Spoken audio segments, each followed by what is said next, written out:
Hello there, cookies with turn 46 of EA Relay. We got our second Naiad. We had a few events. Good event, yay.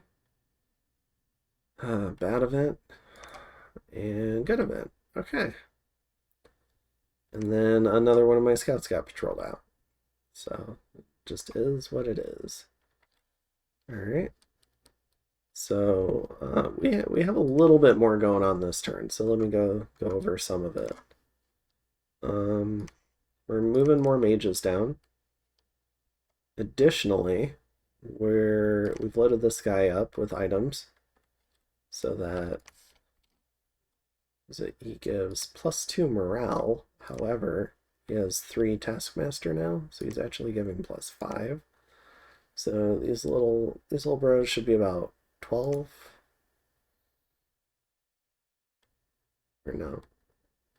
Yeah, there'll be 11 morale in enemy territory, which will be nice. Which is borderline acceptable morale, I guess. This guy's hearing the void, I guess, so he can't do anything. And then we're getting a thistle mace so that I can have these guys do the Haruspects while the Naiads do other things. So getting just a couple of them. Additionally, we're teleporting Long Lost Chia Pet up here to Gentle Plains. We're blood hunting, casting Auspex, and we're gonna roll the dice on transformation with this Naiad. Trying to get a land-based one. That's why I got this Naiad up here. Additionally, we're forging some slave matrices and a crystal matrix, and you'll see this guy moving underwater with a shambler skin and boots of the messenger. So, and we're sending 7 earth gems to Femoria for a bow, which is overpaid for a bow, but it'll be worth it to try and not burn out the communion. So, what is the plan?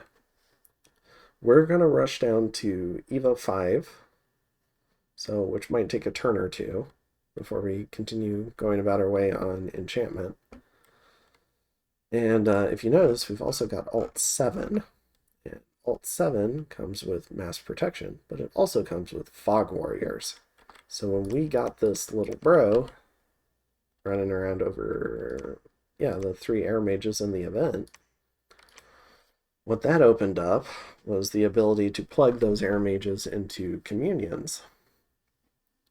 Now, Arco hasn't shown a willingness to commit mages to fights. However, these Wind Riders can definitely fly, so the plan is to try and stop them from flying.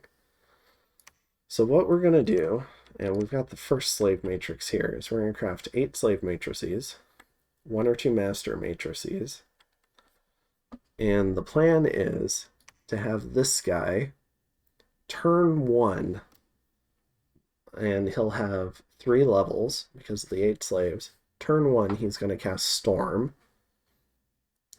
Then he's going to cast Storm Power. And then he's going to cast Fog Warriors. Additionally, we're going to have a Nature Mage cast Mass Protection. Probably not on Communion, but might give him just a Thistle Mace. And so between Mass Protection, Fog Warriors, and Storm, I'm hoping I can keep my backline safe. I can make a bunch of water elementals. And the water elementals may catch... They might not get the natural protection, but they'll get the fog warriors. And I believe these guys have magic weapons, but even with magic weapons, I think it'll take them 2 hits to kill a slave trooper with fog warriors on them. And so what that will do is it'll delay how fast Arco kills my army. It'll force them to come from the front, go through the slave troopers and the water elementals, not rush to the back and kill all my mages. And it'll allow the mages to whittle down a lot of these Wind Riders with spells like Frozen Heart, which would be really nice. So that's the plan there. And so he's got his Shambler skin, and he's got his Boots of the Messenger. And I don't want to... Now, Arco has like all sorts of scrying ability, so I don't know if he's like scrying my capital regularly, But this guy's going to sit here in my capital with the Boots of the Messenger. And he'll have the movement range to go from here and attack Jankeep with the army. So if I send forces to seize this fort, and then the army moves on with this guy, Arco might not suspect that that guy is there. And if he doesn't do a turn 1 flight with his Wind Riders, then they're not going to actually be able to fly, and they're going to have to actually fight my army rather than land in the back and, get it to retreat and kill everyone that way. So that's the plan. And if that doesn't work, then I think I just give Arco peace. Like maybe I just raid his coastal lands every now and again, and I fuck off and I go maybe after the Caves of Mira, or I go after the Throne of Destiny, which is probably something I should be doing regardless, if I cared more about the game state. And just kind of go in a different direction. But if this does work, then I'll take Jankeep. That'll open up the ability to threaten 2 Tianqi thrones for me, which would be nice, and an Airmore throne, which would also be nice. So that would be kind of cool. And potentially maybe, I don't know, maybe I could like play these two off of each other and keep trying to expand myself. Now, it wouldn't necessarily be too difficult for one of them to like push me back into the lake completely. So I can't like completely overplay my hand, but also gotta send the message, you gotta, even the weakest underwater nation in the game, unless you want to like deal with this every few turns, you should give them a little bit of respect and not screw them over on setting borders between these two thrones. These are the thrones between each of the factions. So just because that you have the strength to do something does not mean you should.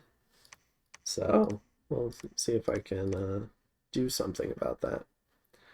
And if I do win that battle, then maybe I can raid some of this, and then I can start, I can think about putting down some of these forts,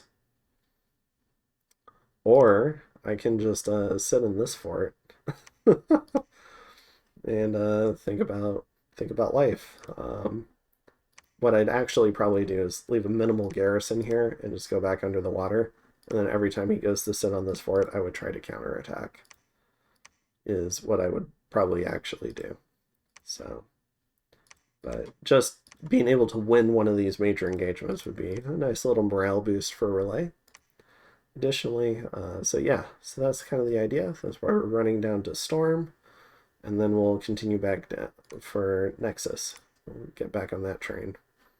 Additionally, still building the giant fort up here is Femoria. So the Airmore Throne Rush is still alive and well, even with a new player. Tianqi's jumped in on this fort, trying to stop things. Although we got to worry about Tianqi too. Like, they would probably be the big coalition target if it weren't for Airmore doing this throne rush. So that's kind of the dealio there. And then there's Femoria down here with we should probably be focused on defending this, not garrisoning these forts, and maybe focused on trying to kill this. At least that's my view. I know caps are important, but, if you're a 2-cap, you do have some vested interest in keeping the game going.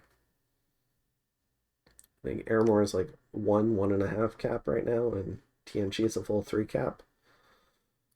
So yeah, we'll see how that goes. If I ever go to war with Tianqi, I'll have to deal with his army of amphibious demons, which would be extremely difficult for me to deal with.